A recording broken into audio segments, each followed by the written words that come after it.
adik-adik, Sunday School Gerbang Pujian. Apa kabar? Kakak yakin semua dalam keadaan baik-baik saja. Apakah adik-adik sudah siap untuk beribadah? Yang siap, katakan amin. Sebelum ibadah dimulai, berikut beberapa hal yang perlu diperhatikan. Yang pertama, posisi duduk yang baik, jangan sambil tiduran. Apabila ada mami papi, yuk ajak bersama-sama menari dan memuji Tuhan.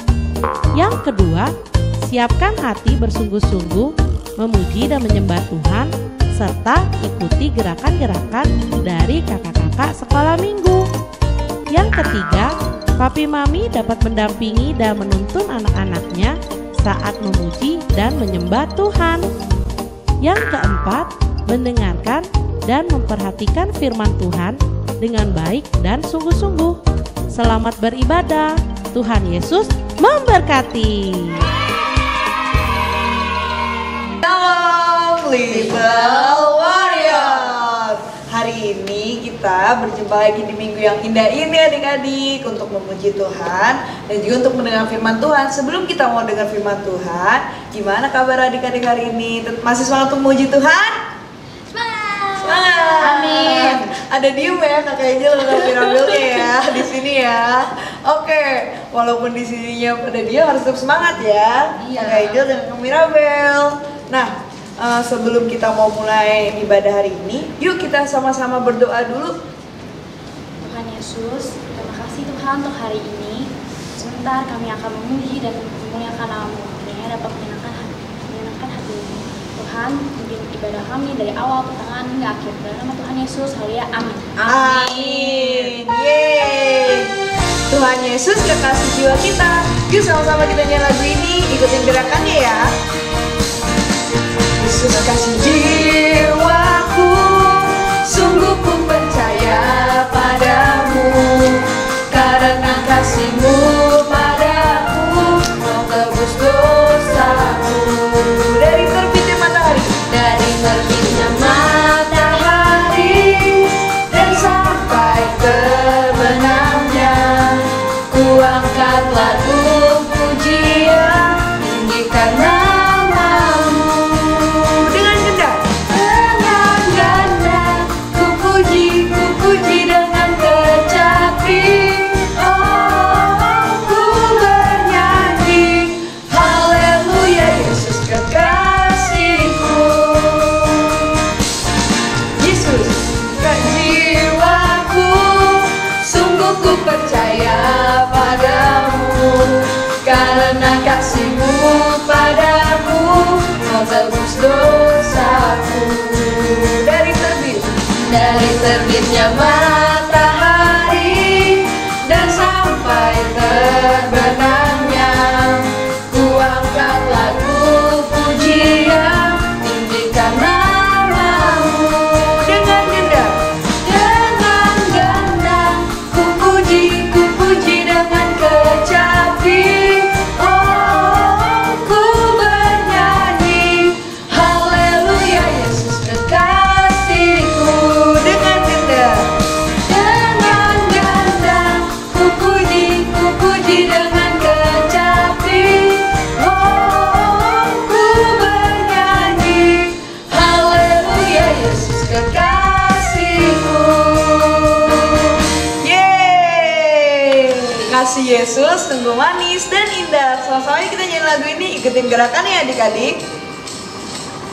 Kasih Yesus manis dan indah, kasih Yesus manis dan indah, kasih Yesus manis dan indah. Oh, oh, sungguh indah. Lebih tinggi dari langit, lebih tinggi dari langit, lebih dalam dari lautan, lebih luas dari samudra. Oh, oh, sungguh indah. Kasih Yesus,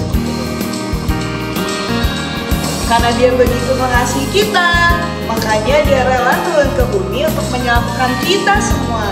Ayo sama kita nyanyikan lagi, kasih Tuhan Yesus sungguh indah.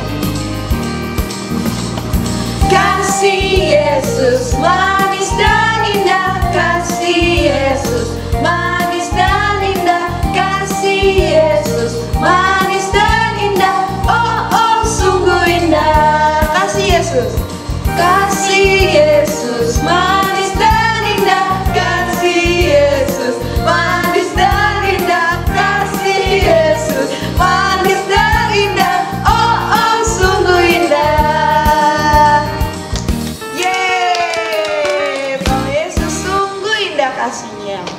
Adik-adik, Tuhan Yesus kan punya murid-murid. Ada berapa anak murid-murid Tuhan Yesus? 12. 12. Nah, maka dari itu, yuk sama-sama kita hafalin nama-namanya. Buat yang belum tahu harus hafal ya. Jadi kalau ditanya, oh murid Tuhan Yesus ada ini, dan ini. Yuk. Ini dia nama-nama murid-murid Tuhan Yesus. Jadi harus dihafalin ya.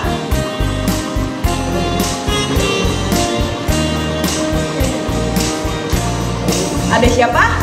Simon, Petrus, Andreas, Yakobus, Yohanes, Filipus, Thomas, Yakobus anak Alfeus, Tadeus, Simon orang Zealot, Matius, Bartolomeus, Yudas Iskariot, 12 murid Yesus.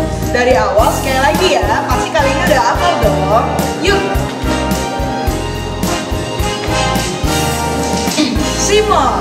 Simon, Petrus, Andreas, Yakobus, Yohanes, Filipus, Thomas, Yakobus anak Alfeus, Tadeus, Simon orang Zealot, Matius, Bartolomeus, Yudas Iskariot, 12 murid Yesus.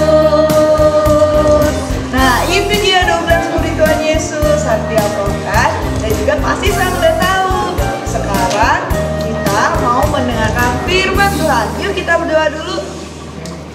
Tuhan Yesus, terima kasih Tuhan atas hari ini. Kalau sebentar kami akan mendengarkan firman Tuhan, Kau yang memberkati kakak yang akan membawakan firman pada hari ini. Terima kasih Tuhan Yesus, hanya dalam nama Tuhan Yesus Kristus. Haleluya. Amin.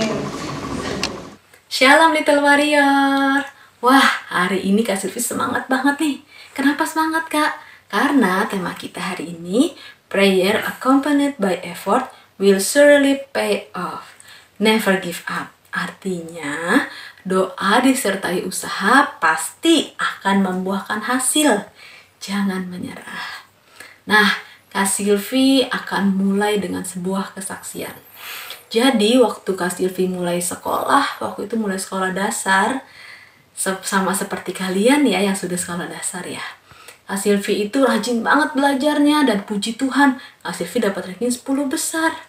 Dan sampai suatu ketika, Kak Silvi itu memulai dengan berdoa.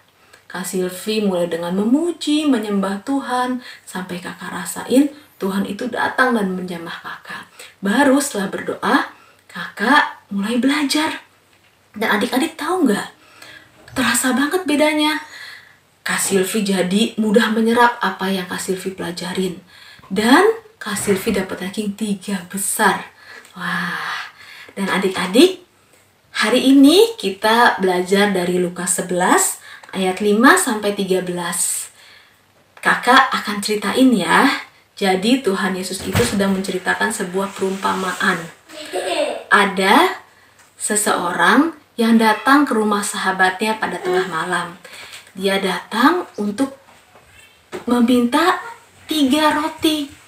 Karena ada sahabatnya yang datang dari jauh, mampir ke rumahnya. Tapi dia nggak punya apa-apa untuk dihidangkan. Akhirnya dia datang ke rumah sahabatnya dan mengetuk rumah sahabatnya tengah malam. Nah, kata Tuhan, masa sih orang yang dalam rumah itu akan berkata gini, "Jangan ganggu saya, pintu sudah tertutup. Saya dan anak-anak saya sudah tidur." saya nggak bisa keluar dan memberikan apa yang kamu minta. Tapi Tuhan bilang, karena sikap sahabatnya yang tidak malu itu, maka sahabatnya itu akan keluar dan memberikan apa yang diminta oleh orang itu. Wah, jadi benar ya adik-adik, doa yang disertai dengan usaha. Kak, kenapa sih doa harus disertai dengan usaha? Kita baca ya dalam Yakobus 2 ayat 26. Nah,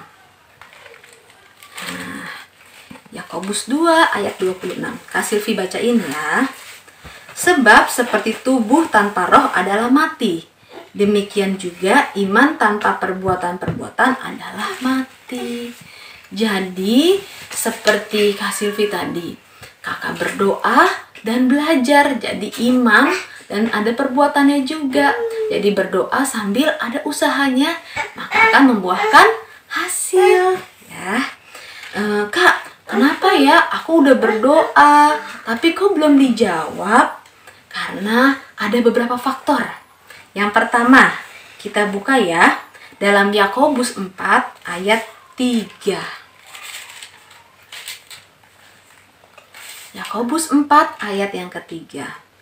Atau kamu berdoa juga, tetapi kamu tidak menerima apa-apa, karena kamu salah berdoa. Sebab yang kamu minta itu hendak kamu habiskan untuk memuaskan hawa nafsumu. Jadi yang pertama, karena kita salah berdoa, kita meminta keinginan kita dan bukan kebutuhan. Jadi apa yang kita minta itu tidak berkenan di hadapan Tuhan. Tuhan tahu loh apa yang menjadi kebutuhan atau keinginan kita. Nah, yang kedua, kita baca ya dalam Galatia 6 ayat yang ke-9. Kita buka ya. Galatia 6 ayat yang ke-9. Kak Silvi bacain ya. Janganlah kita jemu-jemu berbuat baik, karena apabila sudah datang waktunya, kita akan menuai jika kita tidak menjadi lemah. Nah, yang kedua, kita harus menunggu untuk Tuhan jawab doa kita. Kita nggak jemu-jemu, terus lakukan, terus berdoa dan berusaha. Karena firman Tuhan bilang apa? Kita akan menuai jika kita tidak menjadi lemah. Jadi kalau kita tetap berdoa dan berusaha, pasti doa itu dijawab. Ya, jadi tadi kenapa sih Kak? Kalau aku udah berdoa kok belum dijawab? Yang pertama tadi, karena mungkin yang kita minta itu keinginan kita. Yang kita salah berdoa. Yang kita minta itu bukan apa yang jadi kebutuhan kita. Dan yang kedua, karena memang belum waktunya. Jadi kita harus terus berdoa dan berusaha. Seperti cerita yang tadi di awal kakak cerita. Temannya aja mau memberikan kepada temannya yang meminta karena dia nggak malu untuk minta. Kalau orang tua kita mau berikan yang terbaik buat kita, apalagi Bapa yang di surga. Kalau kita terus meminta dan berdoa dan juga berusaha ya, pasti akan menerimanya. Dan sekarang kita ada ayat hafalan dari 1 Tesalonika 5 ayat 17. Tetaplah berdoa. Sekali lagi ya, ikutin Kak Silvi. 1 Tesalonika 5 ayat 17. Tetaplah berdoa. Ya adik-adik, sampai jumpa. Tuhan Yesus memberkati. Shalom adik-adik, minggu ini kreativitasnya adalah untuk kelas kecil adalah mengikuti titik-titiknya untuk membentuk tangan berdoa. Dan untuk kelas besar adalah nanti mewarnai lalu akan dipotong. Nanti hasilnya di dalamnya kalian tulis doa-doa kalian kepada teman-teman kalian di sekolah, di gereja, dan untuk keluarga kalian. Nanti kalau udah selesai kirim ke grup orang tua sekolah minggu ya. Tuhan Yesus memberkati. Bye-bye.